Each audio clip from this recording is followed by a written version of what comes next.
Assalamualaikum warahmatullahi wabarakatuh. Hai adik-adik, gimana kabarnya? Semoga selalu dalam keadaan sehat ya, baik dan semangat untuk belajar meskipun keadaannya seperti ini. Nah, sebelum kita mulai belajar, untuk lebih barokahnya atau lebih baiknya, marilah kita sama-sama berdoa menurut keyakinan kita masing-masing. Berdoa mulai. Berdoa selesai.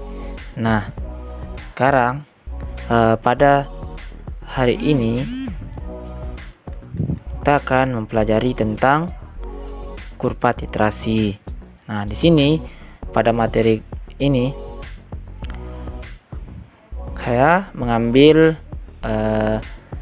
KD yaitu 3.13, yaitu menganalisis data hasil berbagai jenis titrasi asam basa dengan indikator, yaitu menjelaskan kurva titrasi asam basa. Yang kedua yaitu menentukan indikator yang tepat pada titrasi asam basa, dengan tujuan pembelajaran yaitu melalui metode ceramah dan penugasan, peserta didik mampu memahami dan menjelaskan kurva titrasi asam basa dan indikator yang tepat pada titrasi asam basa.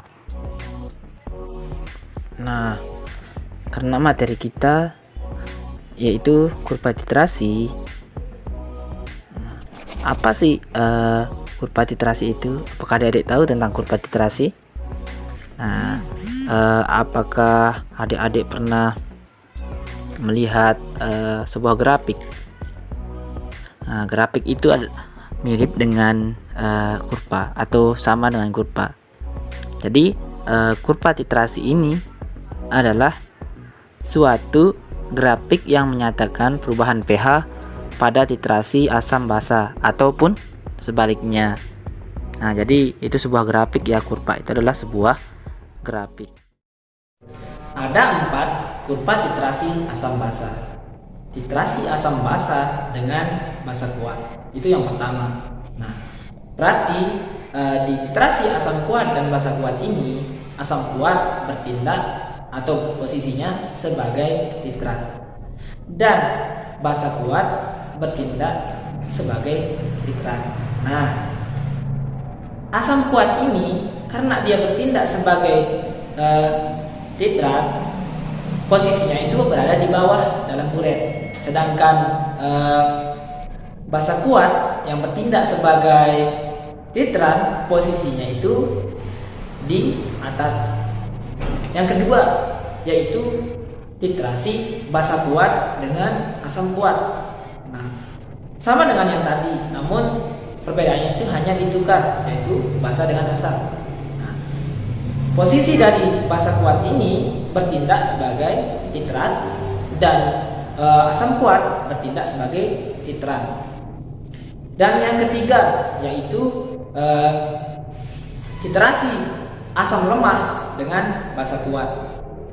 Titrasi asam lemah dan basa kuat ini, posisi dari asam lemah ini bertindak sebagai titrat, sedangkan basa kuat bertindak sebagai titrat.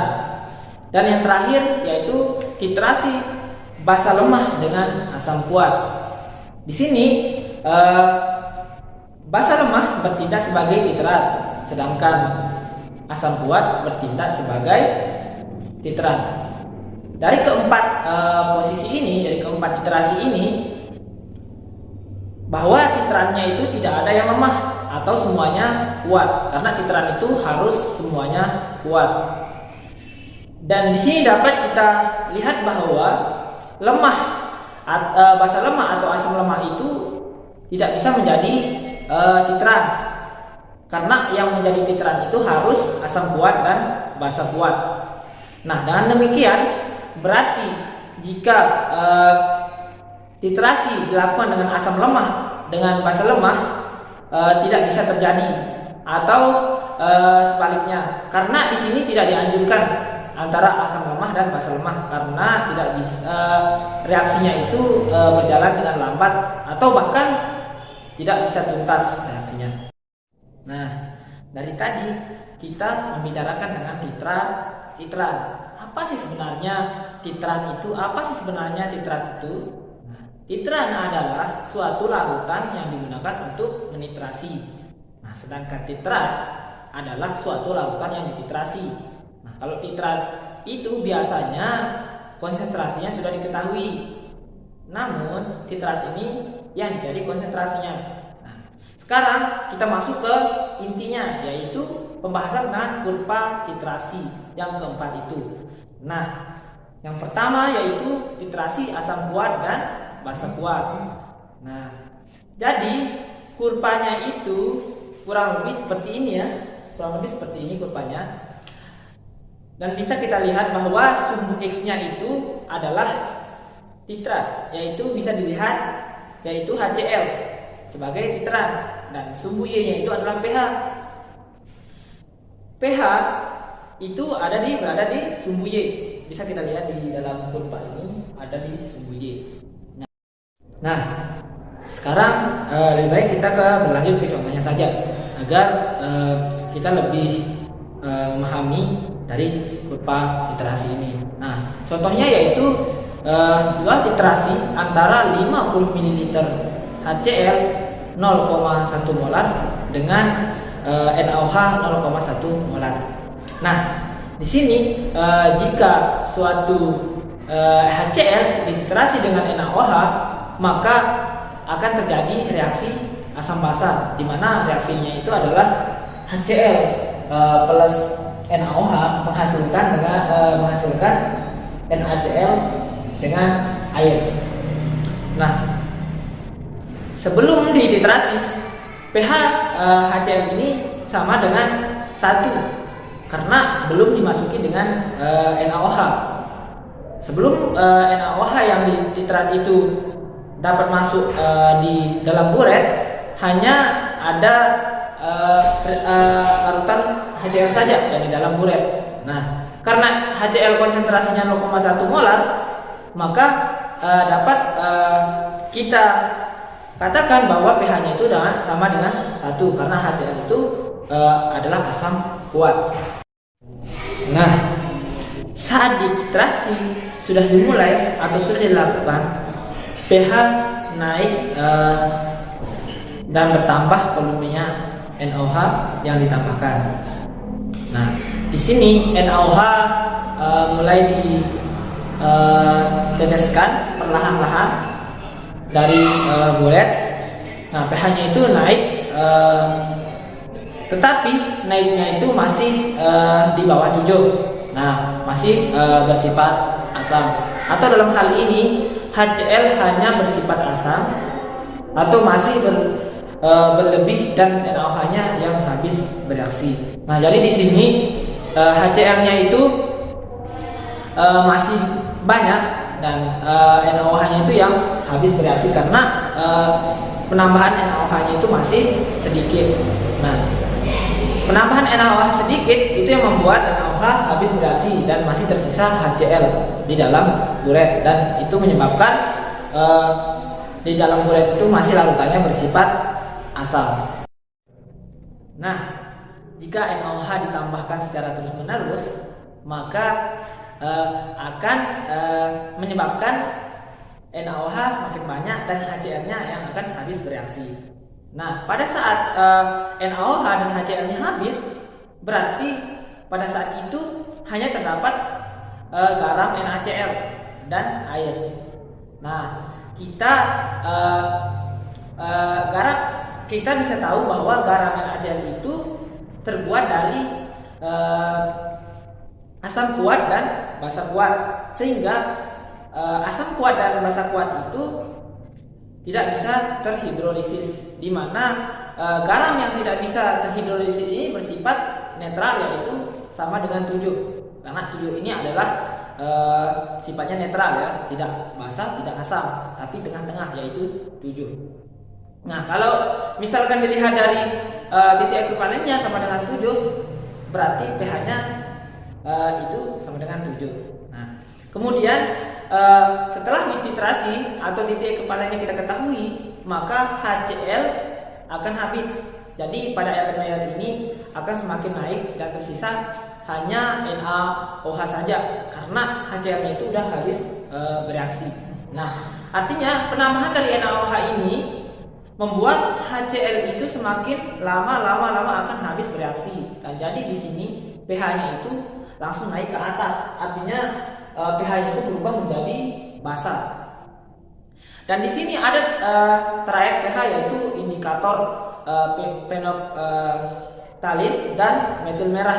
Nah, di sini bisa kita menggunakan yang dua ini. Namun pada indikator yang dua ini tidak bisa kita gunakan secara bersamaan. Artinya tidak bisa kita tambahkan secara langsung. Artinya metil merah dan fenolphthalein itu dicampur secara bersamaan. Tidak bisa.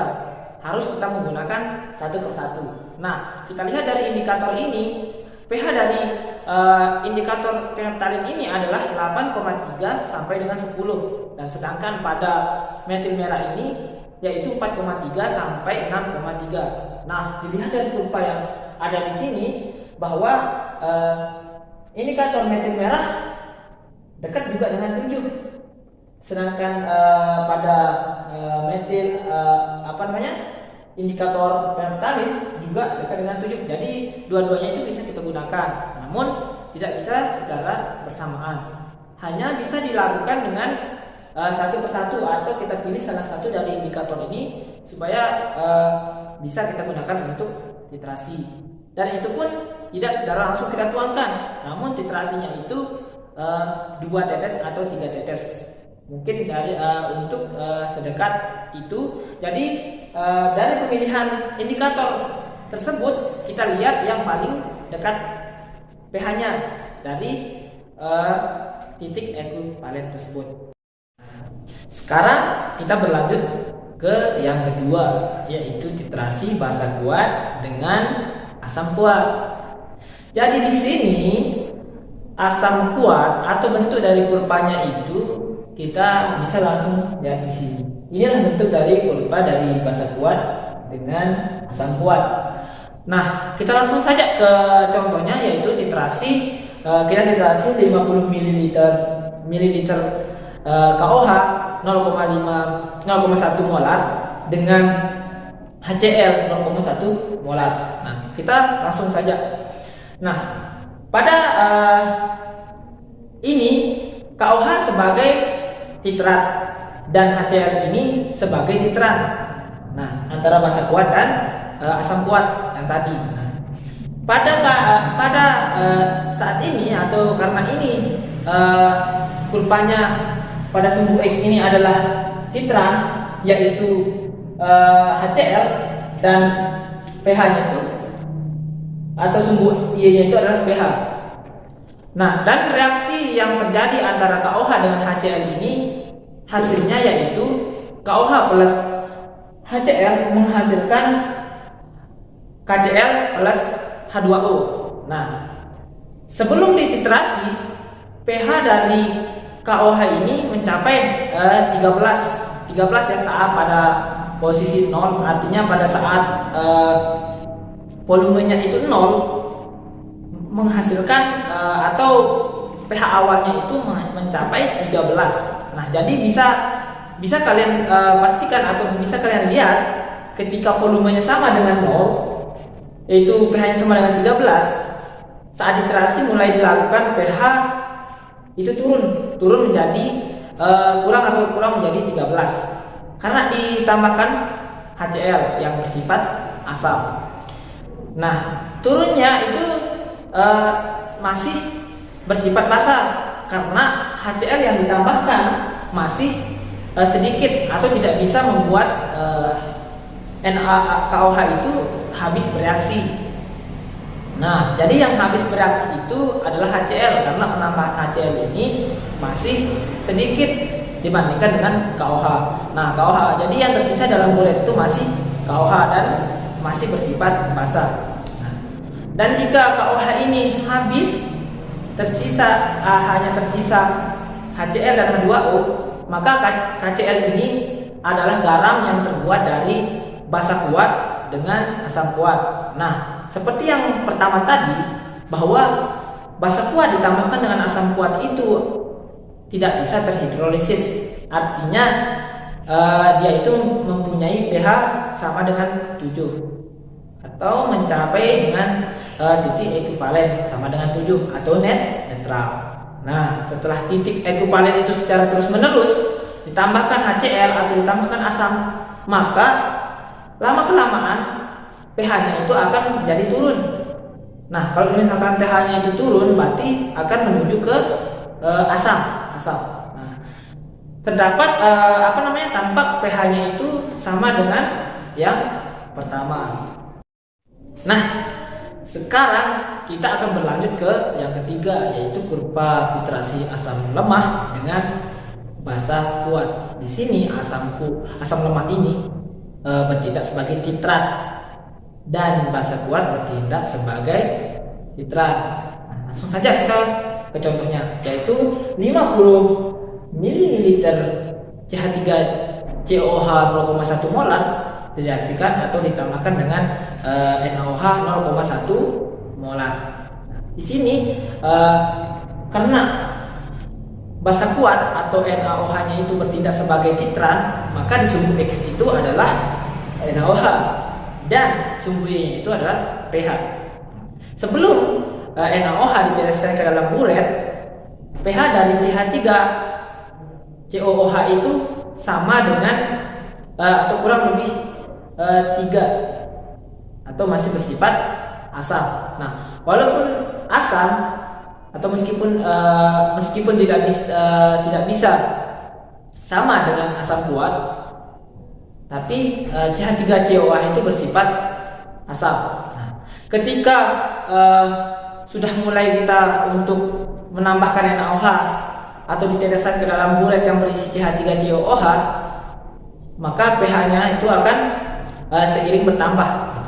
pH-nya itu akan naik sedikit demi sedikit. Namun karena NaOH yang ditambahkan itu masih sedikit, jadi keasamannya itu belum secara drastis akan naik, tapi perlahan-lahan akan naik.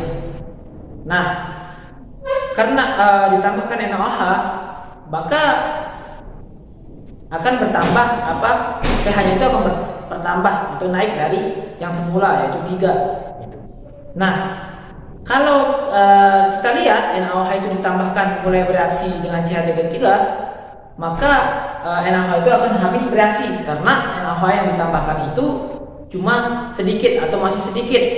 Namun jika NaOH itu ditambahkan secara perlahan-lahan atau secara terus-menerus, maka pH dari CH3COOH itu atau pH dari larutan itu akan bertambah melewati titik ekivalen. Nah, di sini sebanyak saat ini terbentuk larutan penyangga karena perubahan pH-nya itu sangat rendah atau sangat susah. Nah, dimana kita tahu bahwa larutan penyangga ini adalah larutan di mana pH-nya itu sulit berubah atau susah untuk berubah atau tetap bisa mempertahankan pH-nya sendiri meskipun ditambahkan dengan basa atau asam. Nah, pada titik ekivalen itu terbentuk garam CH3CONA. Nah, kita tahu bahwa CH3CONA itu terbentuk dari asam lemah dan basa kuat, maka disebut dengan terhidrolisis parsial, yaitu bersifat basa sehingga pH-nya itu lebih besar dari 7. Nah, setelah titik ekivalen ini ditambahkan atau penambahan NaOH ini menyebabkan larutan bersifat basa, nah, kita bisa lihat bahwa pada trayek pH yang digunakan di sini yaitu indikator phenolphthalein dengan indikator metil merah seperti yang tadi, yang ke-1 dan kedua. Tapi lebih dekat yang mana antara yang dua ini? Nah, kita lihat di sini dalam kurvanya bahwa lebih dekat pH dari indikator phenolphthalein dibandingkan dengan pH indikator metil merah. Nah, sehingga yang digunakan yaitu indikator phenolphthalein karena pH-nya itu lebih dekat dengan titik ekivalen seperti yang kita bilang tadi atau seperti yang saya bilang tadi, jelaskan di awal bahwa indikator yang kita pilih atau yang kita gunakan yaitu yang paling dekat dengan titik ekuivalen. Nah, jadi pemilihannya itu bisa kita tahu sedikit ya, bahwa pemilihan dari indikator itu kita lihat trayek pH-nya dekat dengan titik ekuivalen. Nah, yang terakhir kita berlanjut ke yang terakhir, yaitu kurva titrasi basa lemah dengan asam kuat. Nah, di sini basa lemah ini bertindak sebagai titrat dan asam kuat ini bertindak sebagai titrat. Sehingga kita langsung beralih ke contohnya saja, yaitu titrasi antara 50 ml NH3 0,1 molar dengan HCl 0,1 molar. Nah, sehingga reaksinya yang dihasilkan adalah NH3 plus HCl, yaitu NH4Cl. Nah, karena di sini yang bertindak sebagai titran adalah HCl, maka yang ditulis di sini dalam sumbu X adalah HCl, sedangkan pada sumbu Y itu tetap pH. Nah, sebelum dititrasi hanya ada NH3 saja di dalam sebuah bulet itu. Nah, maka pH yang bersifat basa yaitu pH-nya sekitar kurang lebih 11. Di sini dia bersifat basa. Basanya itu tidak bisa atau tidak setinggi basa kuat. Nah, saat dititrasi atau kita sudah mulai untuk mentitrasi, pH akan turun atau seiring bertambahnya volume HCl yang ditambahkan. Nah, hanya saja kurvanya itu sangat landai atau sangat susah karena di sini terbentuk larutan penyangga. Nah, jika larutan HCl ditambahkan secara terus-menerus sampai NH3-nya habis, maka dicapai suatu titik, yaitu titik ekuivalen. Nah, namun di sini titik ekuivalennya itu kurang dari 7 atau tidak bisa mencapai 7, yaitu sekitar 6.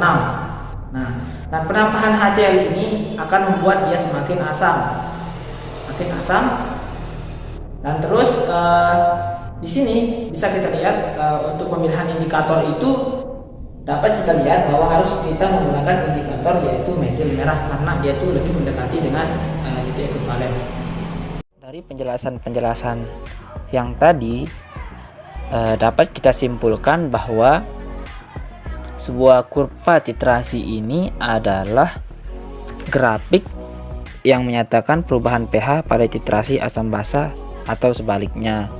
Dan pada grafik-grafik yang 4 tadi, bahwa dalam pemilihan sebuah indikator kita harus melihat trayek pH-nya. Nah, trayek pH itu harus mendekati atau harus mendekati dengan titik ekuivalen dari sebuah titrasi tersebut.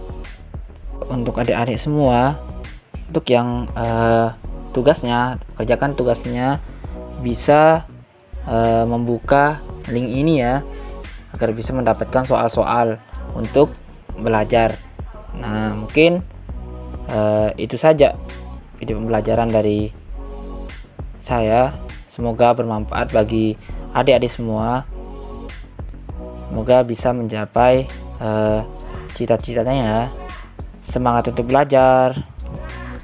Assalamualaikum warahmatullahi wabarakatuh.